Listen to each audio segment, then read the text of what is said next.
Olá, eu espero que neste primeiro domingo em que estamos sendo recomendados pelas autoridades governamentais na área de saúde e os governantes para estarmos em casa, você possa estar cumprindo, claro, se não for essencial a sua saída, seu trânsito na rua, mas que você possa então estar cumprindo as recomendações dos nossos governantes.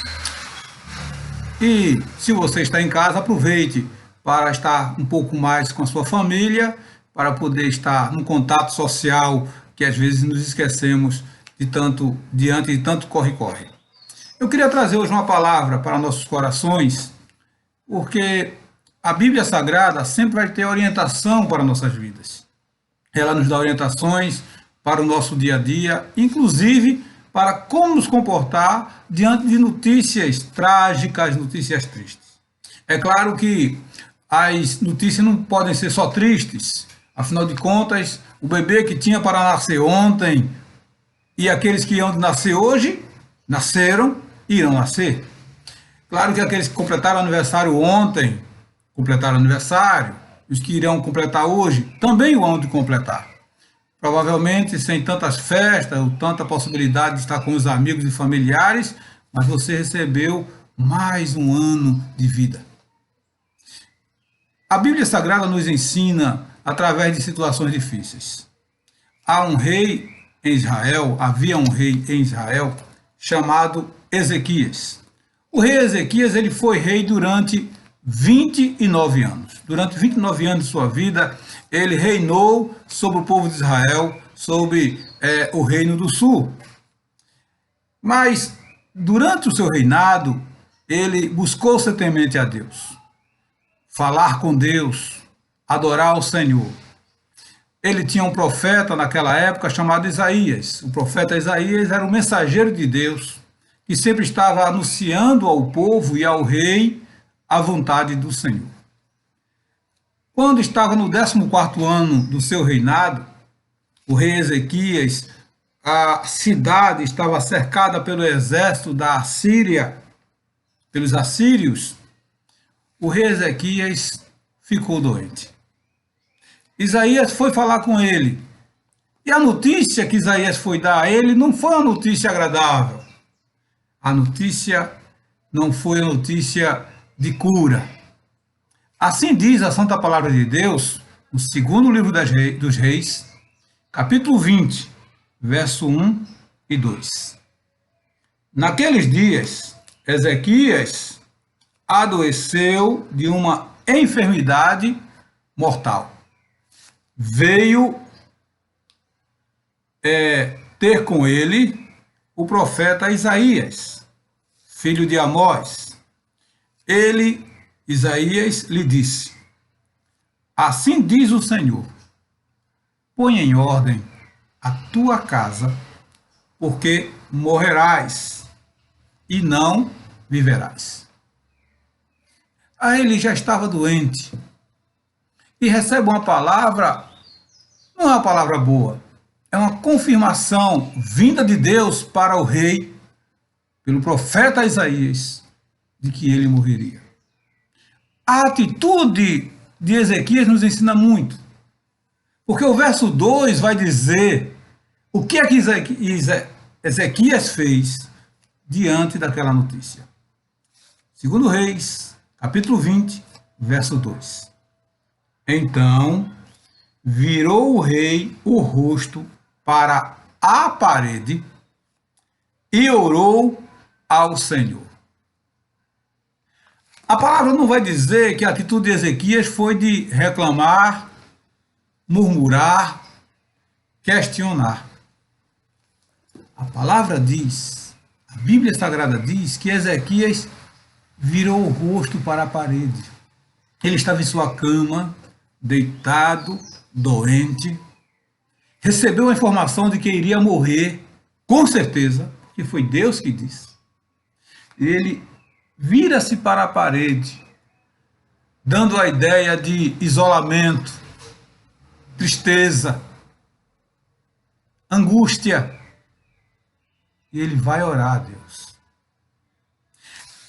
Aqui na Bíblia também tem uma outra oração do rei Ezequias. Isto mostra que ele era alguém que tinha o costume, o hábito de orar a Deus. No capítulo 19, ele ora a Deus intercedendo pelo povo.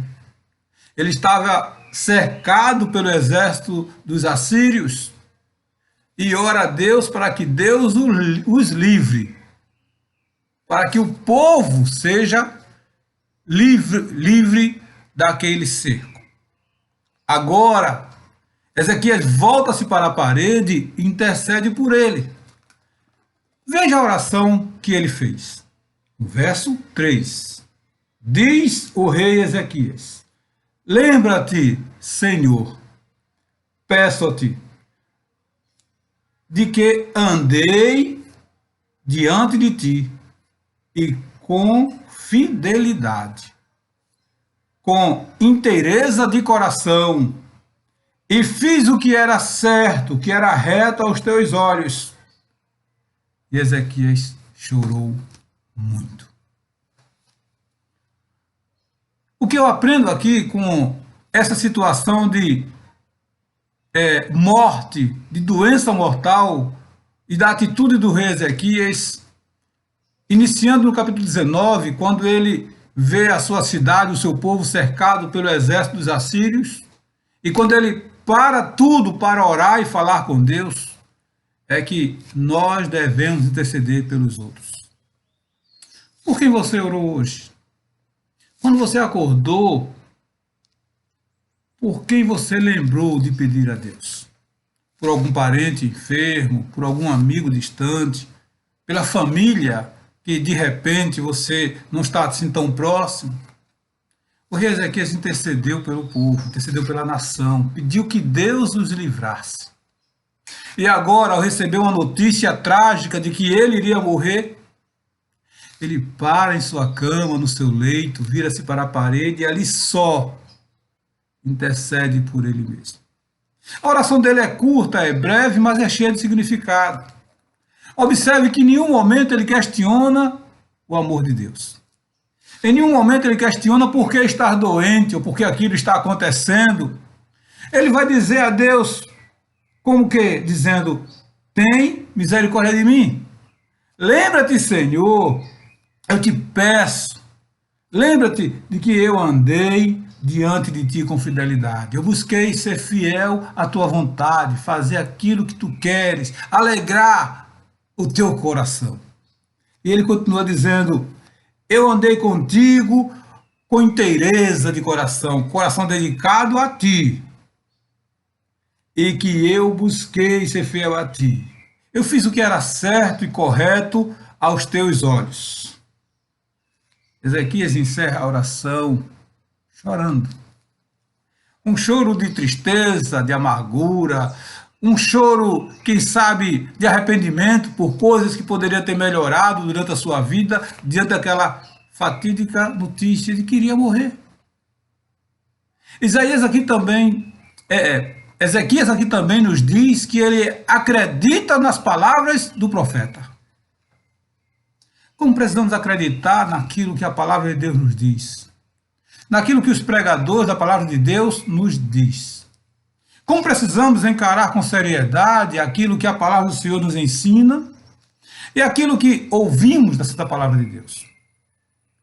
Ao ouvir, ao receber aquela oração do rei Ezequias, Deus mais uma vez chama o profeta Isaías, que já estava saindo da cidade. Ele já estava saindo do palácio, da cidade, e Deus chama o Isaías de volta para ir falar com o rei Ezequias. E sabe o que aqui o rei recebe agora de Deus? O verso 6, Isaías vai dizer ao rei, quando chega diante dele: acrescentarei aos teus dias 15 anos. Acrescentarei à sua vida 15 anos.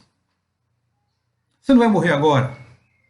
Você tem mais 15 anos para governar o reino. Você tem mais 15 anos de vida. Você tem mais 15 anos para ser fiel àquilo que você falou na sua oração. Você tem mais 15 anos para viver corretamente diante dos meus olhos. Queridos, eu aprendo aqui da graça, da misericórdia de Deus, de como Deus é bondoso para conosco, de como Deus age através daqueles que nos trazem a palavra do Senhor para o bem de nossas vidas. Esse momento de angústia e de aflição que todos nós vivemos, eu quero aqui deixar para nós um desafio, um conselho, de que nem tudo está perdido. Ore, reserve um período do seu dia para orar, para conversar com Deus, para mostrar a Ele da sua tristeza, da sua dúvida, da sua indignação até. Mas não deixe de falar com Ele. Creia que Ele pode reverter toda e qualquer situação. Uma doença que estava determinada para a morte do rei, uma oração mudou tudo. Então não deixe de interceder por sua vida, pela sua família e por aqueles que estão ao seu redor. E nós somos gratos por aqueles que estão cuidando de nós, os governantes, os médicos, os enfermeiros, aqueles que estão na linha de frente. Eles estão, digamos assim, bem mais vulneráveis do que eu e você no aconchego do nosso lar. Vamos orar? Pai, nós te agradecemos pelo teu cuidado sobre nossas vidas e te agradecemos, ó Deus, pela convicção que temos de que a última palavra é tua. Deus amado, abençoa o nosso Brasil, abençoa os enfermos, que o Covid-19, Senhor, que não é maior do que o teu poder, seja resolvido, seja vencido e que tu, ó Deus, seja glorificado. Abençoa os médicos, os enfermeiros, a todos que estão envolvidos na segurança da nossa nação.